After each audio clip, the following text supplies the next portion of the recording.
Está no ar mais uma edição do Link CNJ. Aqui você acompanha assuntos da justiça que impactam o seu dia a dia, em reportagens e conversas exclusivas com personalidades do mundo jurídico. E hoje vamos falar sobre o uso de tecnologias pelo judiciário, que com a pandemia da Covid-19 foi ampliado, permitindo, além do atendimento remoto aos cidadãos, também auxiliar no cumprimento das rotinas da justiça, como a realização de audiências à distância, por exemplo. Recentemente, o Conselho Nacional de Justiça recomendou aos tribunais de todo o país a adoção de medidas específicas para garantir o acesso à justiça a todos. A sugestão está prevista em recomendação do CNJ. Entre as indicações está a instalação de pontos de inclusão digital, especialmente nas cidades que não têm unidades judiciárias. A ideia é criar salas que permitam a realização de atos processuais, com depoimentos por videoconferência, além de atendimentos em balcões virtuais. É qualquer sala que, de forma adequada, permita a realização dos atos processuais, principalmente de depoimento das partes, testemunhas e outros colaboradores da Justiça, por um sistema de videoconferência, bem como a realização de qualquer pessoa, qualquer cidadão ou cidadã brasileira, ao atendimento do balcão virtual que foi estabelecido pela Resolução 372 de 2021 do Conselho Nacional de Justiça. Esses pontos de inclusão digital vão ter que contar com mais de uma câmera no ambiente para que seja devidamente monitorado, ou aquelas câmeras 360 graus, de modo a possibilitar a visualização integral daquele espaço, permitindo que magistrado, integrantes do Ministério Público e as partes e seus advogados possam se certificar de que aquele é um ambiente seguro para a realização dos atos processuais. As experiências de atendimento remoto já são realidade em alguns tribunais do país.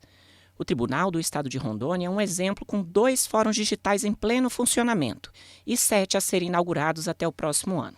Fizemos um convênio com a prefeitura cedeu um prédio e nós levamos para lá, então, um local para atermação, ou seja, para a pessoa propor a ação, que ela faz uma videoconferência com o atermador nosso, um servidor nosso da comarca, da sede da comarca. Eu tenho lá uma outra sala que é para as conciliações, então eu tenho mesa redonda, TV de 55 polegadas na parede, câmera, tudo certinho, onde as pessoas fazem a conciliação com o conciliador da sede da comarca, e montamos lá também uma outra sala, uma terceira sala, com uma sala de audiências completa, mesa de audiência, tudo certinho, o local do juiz, só que no lugar do local do juiz eu tenho uma televisão, né? Assim, atrás, vamos dizer, da cadeira do juiz eu tenho uma televisão. E aí o juiz entra remotamente.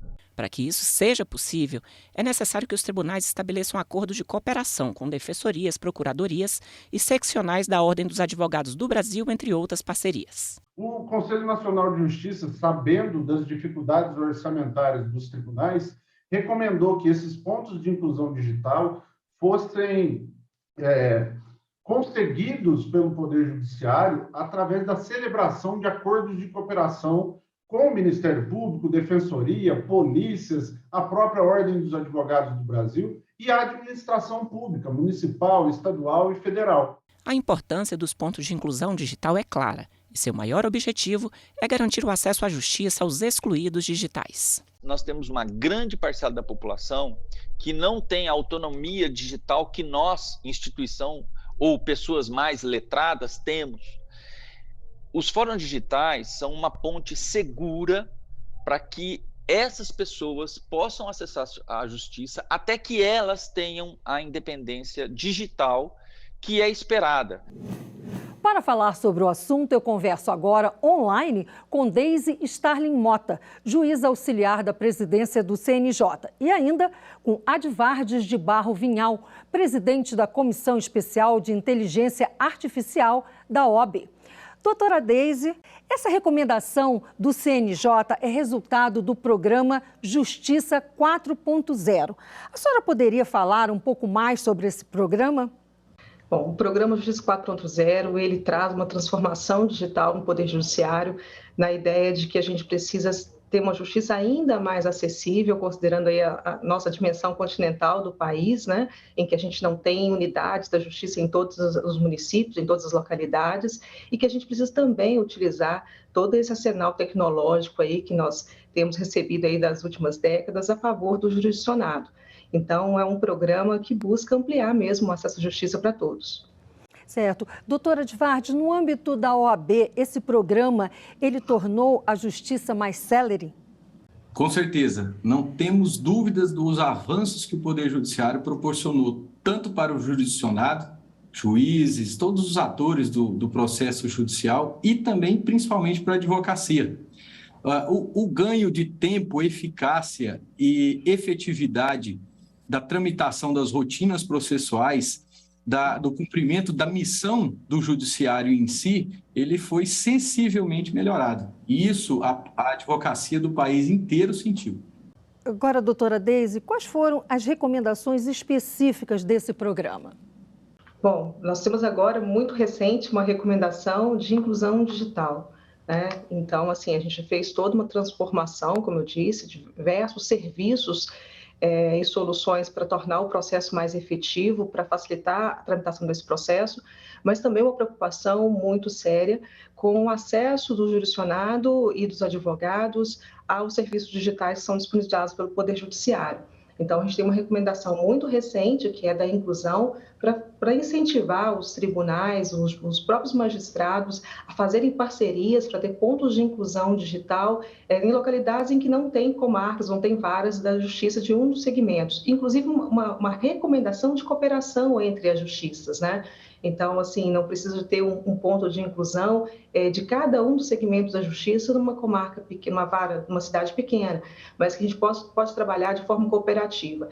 Esse trabalho cooperativo também com a advocacia privada, pública, com as outras instituições, é uma marca do programa do Justiça 4.0, né? Um trabalho cooperativo com todos os tribunais. Eu não preciso inventar soluções novas se eu já tenho um tribunal que já tem uma solução que funciona muito bem. Eu posso compartilhar essa solução, né? Os recursos são públicos, então eles precisam ser melhor utilizados, maximizados e fazer com que todos os jurisdicionados, independente da localidade, independente do tribunal que seja vinculado, ele tenha uma qualidade na prestação jurisdicional parecida, que a gente não tenha discrepância aí da prestação jurisdicional, porque o jurisdicionado ou o advogado está na capital e então está no norte do país, né? Doutora Edvardes, os advogados que utilizam muito esse programa, eles acreditam que ele precisa ser melhorado ou do jeito que está atendendo os cidadãos, a população em geral? Veja, gosto de sempre fazer um paralelo que eu acho muito interessante.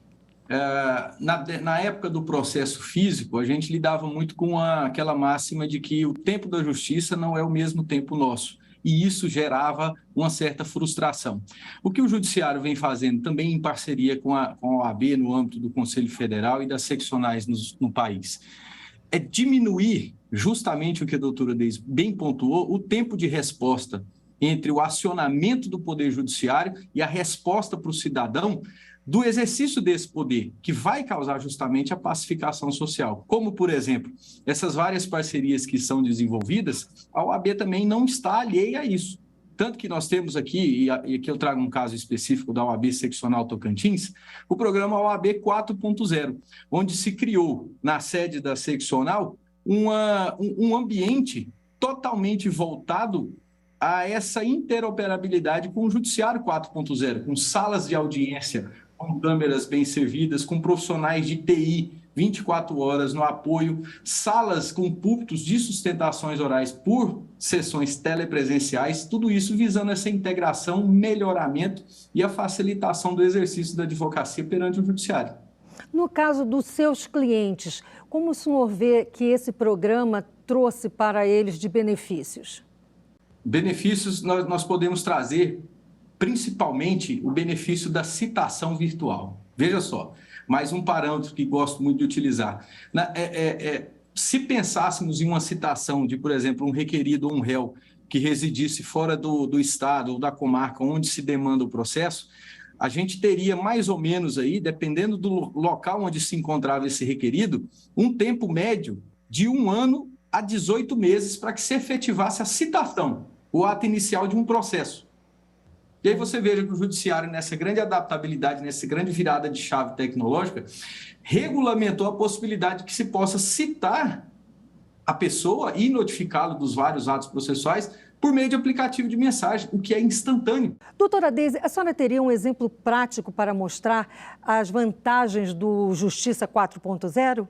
É muito interessante falar da não necessidade de deslocamento do jurisdicionado para poder ter acesso ao serviço da justiça, né? Então, um evento prático, eu sou juíza de uma cidade que está sob a minha jurisdição 40 municípios, né? Isso significa que tem 39 municípios, jurisdicionados 39 municípios que precisam se deslocar para praticar algum ato processual. Isso para ele gera custo, né? Muitas vezes são pessoas simples, que até esse transporte para participar de uma audiência na justiça, ele é caro para ele, então às vezes se impede que ele participe dos atos processuais, e no entanto, agora com esse serviço do balcão virtual, com a inclusão, ele tem acesso à informação do seu processo na sua cidade, na sua localidade, né? E se a gente pensa na realidade do país, principalmente na Amazônia, olha que maravilha, né? Se eu tenho esse serviço digital funcionando em localidades que não têm comarcas, que não têm fóruns, e que essas pessoas ficariam completamente sem acesso à justiça, porque às vezes são dias de viagem de barco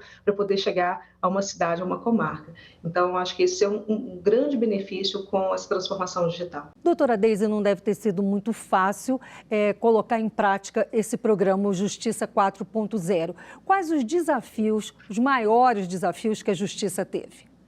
Eu acho que o nosso maior desafio é mudar a cultura do papel, né? Então, a gente conta com o judiciário com muitas gerações.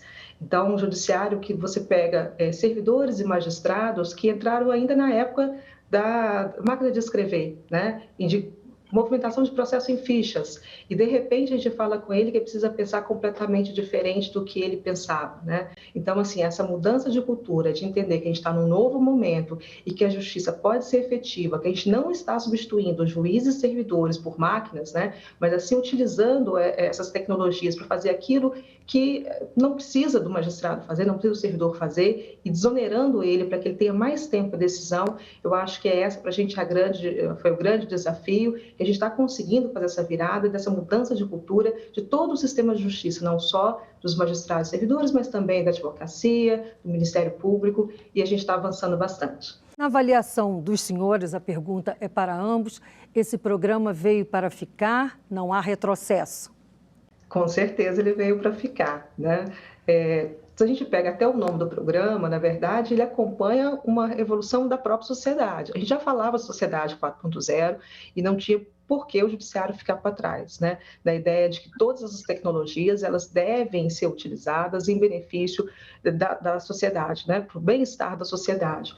Então, hoje, pensar em retroceder, né? Em trabalhar com processos ou físicos, né, ou aquela rotina que expedia muitos atos, que gerava custo, gerava demora, é uma justiça desconectada da realidade de hoje. A OAB também não tem nada contra, né?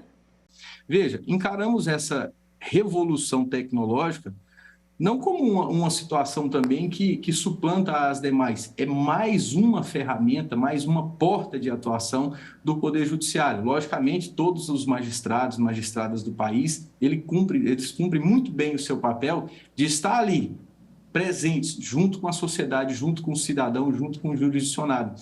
Essa tecnologia também não elimina nas possibilidades ou nas necessidades do dia a dia, do contato pessoal com o magistrado, do despacho pessoal, não retira, apenas abre mais uma porta, mais uma via de proferir uma atuação jurisdicional efetiva. E isso, logicamente, vai condicionar e dar para a advocacia uma atuação muito mais efetiva também, na mesma proporção. Eu vou pedir agora um tempinho para os senhores para a gente poder fazer um intervalo. O link CNJ volta já.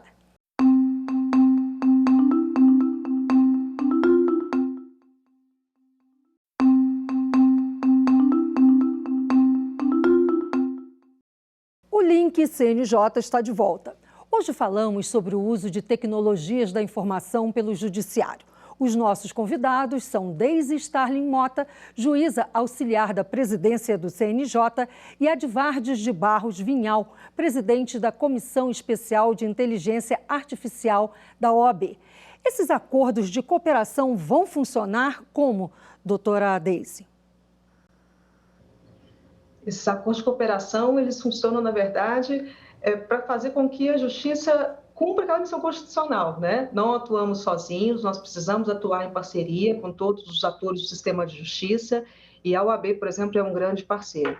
Então, eu consegui fazer acordo de cooperação com a OAB, para que em cada subseccional da OAB eu tenha um ponto de inclusão digital, maximiza o acesso à justiça, né? E aí eu passo a ver todos esses parceiros como efetivamente como parceiros, né? E não como inimigos do sistema de justiça. Então, eu confio que todos eles atuam em prol de um bem maior, que é da acesso à justiça, e aí eu consigo fazer com que o atendimento do judiciário ele seja estendido e acolhido aí por todas as unidades, todas as cidades brasileiras.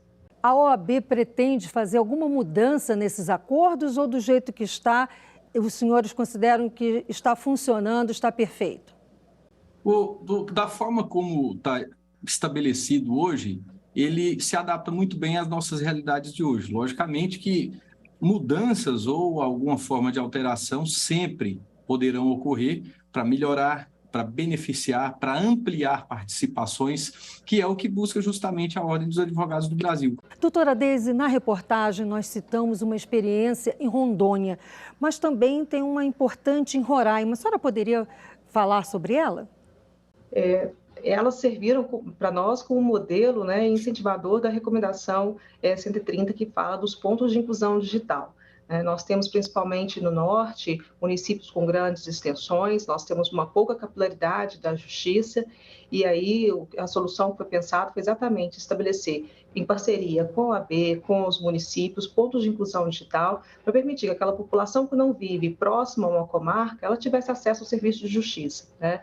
Então, essa experiência exitosa desses dois tribunais que permitiu a gente editar essa recomendação do CNJ para estender esses pontos de inclusão digital para todo o país, né? O Amapá também tem uma experiência interessante, a gente vê, o Tocantins também tem, então a gente está vendo assim que essa boa nova está se espraiando pelo país. Isso é muito bom, né, doutor Advardes? Exatamente. O cidadão sentir a presença do Poder Judiciário é o que traz essa sensação de acolhimento, respeito e de que a justiça está sendo feita. A forma de se ampliar essa participação, essa ocupação de espaço pelo Judiciário, traz cidadania, ordem, traz segurança jurídica, e com a OAB também nessa parceria, isso será... Tem todas as possibilidades de ser maximizado, todos os rincões aí do país. Doutora Deise, a senhora gostaria de acrescentar mais alguma informação sobre o assunto que nós conversamos aqui? Sim, eu acho que a ideia de que a gente não pode deixar ninguém para trás, não é isso? Então, assim, cada jurisdicionado, cada cidadão, ele tem que ser atendido pela justiça, cada advogado precisa ser atendido pela justiça. Então, o programa Justiça 4.0 traz essa máxima dentro do seu espírito, né, que é de atender a todos igualmente. E o senhor, doutor Advardes, gostaria de fazer uma consideração final?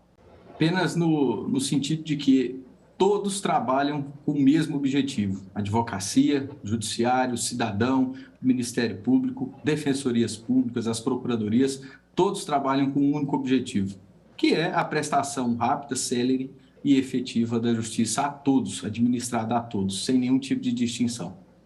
Bem, chegamos ao fim da nossa entrevista. Eu agradeço mais uma vez a participação de Deise Starling Mota, juiz auxiliar da presidência do CNJ. Agradeço também a Advardes de Barro Vinhal, presidente da Comissão Especial de Inteligência Artificial da OAB. Agora o link CNJ dá notícias da Justiça. Vamos fazer um giro pelos estados e pelos tribunais do país.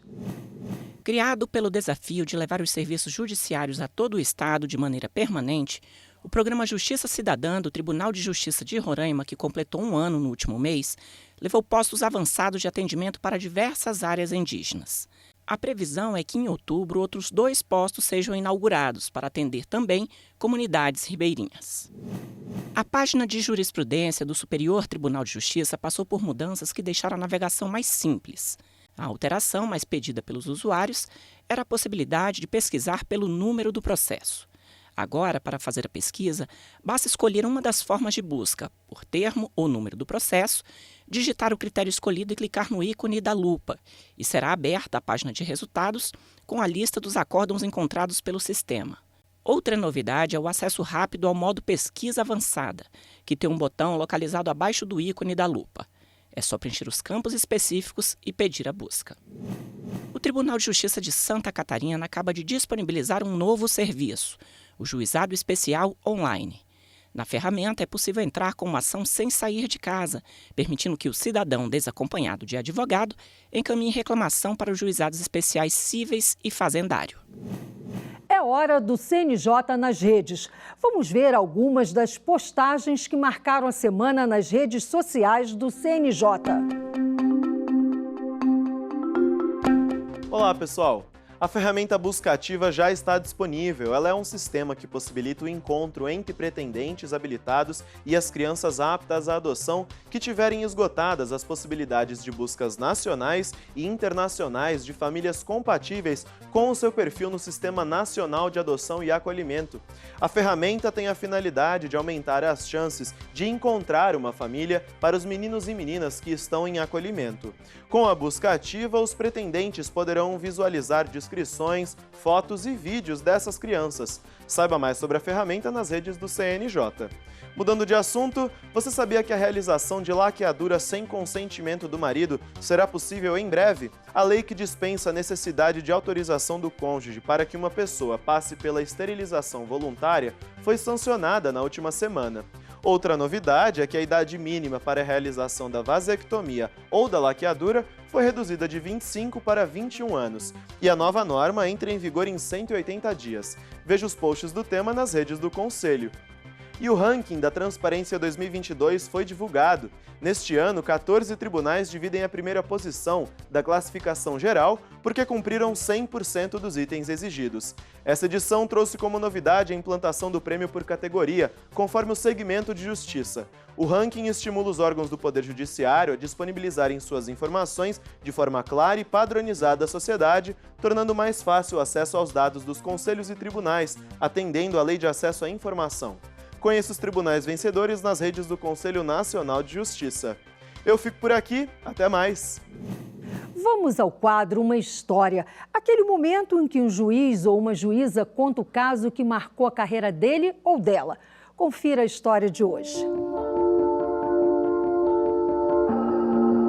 Quando fizemos a inauguração desse posto avançado, a diretora do foro, a doutora Franciele, ela contou uma história muito interessante, que ela disse que certa vez, foi antes da pandemia, fazendo ainda audiências de forma presencial, ela foi realizar uma audiência lá na cidade de Goiás, no fórum da cidade de Goiás, e foi colher o depoimento de uma testemunha, uma senhora, e perguntou, como vai a senhora, tudo bem? Ela falou, não, doutora, não está tudo bem. Mas o que foi? O que aconteceu? Não, doutora, olha, são tantas horas da tarde, eu tive que sair de casa antes das 7 da manhã, o dinheiro que eu tinha para poder me alimentar, eu tive que pagar passagem de ônibus para mim, para o meu esposo, ainda temos que pagar passagem de volta, eu não sei nem como que eu vou fazer, porque eu não tenho dinheiro para pagar passagem de volta, para vir aqui prestar depoimento, a gente está sem almoçar, sem tomar café da manhã, enfim. E aí ela ficou até consternada com aquela situação, salvo engano, até ela ajudou, com a passagem para aquela testemunha e o marido poderem voltar para as suas residências. A cidade de Faina fica, salvo engano, cerca de 70 quilômetros de distância da cidade de Goiás. Então, assim, muitas vezes é um sacrifício que as pessoas têm que fazer para ir prestar depoimento num processo que às vezes não, na maioria das vezes, não interessa a ela, porque ela é testemunha do processo, ela não é parte, Então, às vezes, tem que tirar dinheiro do próprio bolso, passar uma dificuldade ou necessidade para ir atender os interesses de outras pessoas num processo judicial. Se já tivéssemos o posto avançado lá em Faina naquela época, ela não teria passado por isso. Ela poderia sair da casa dela.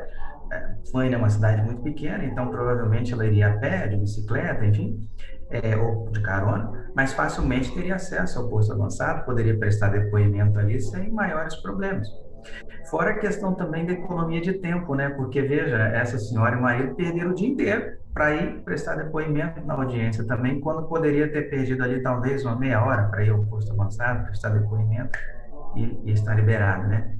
Então foi uma história assim que foi bastante marcante e que bem exemplifica a utilidade e a importância dos postos avançados, que o CNJ chama de pontos de inclusão digital. Bem, chegamos ao fim de mais um Link CNJ. Muito obrigada a você que esteve com a gente até agora. Até o próximo programa.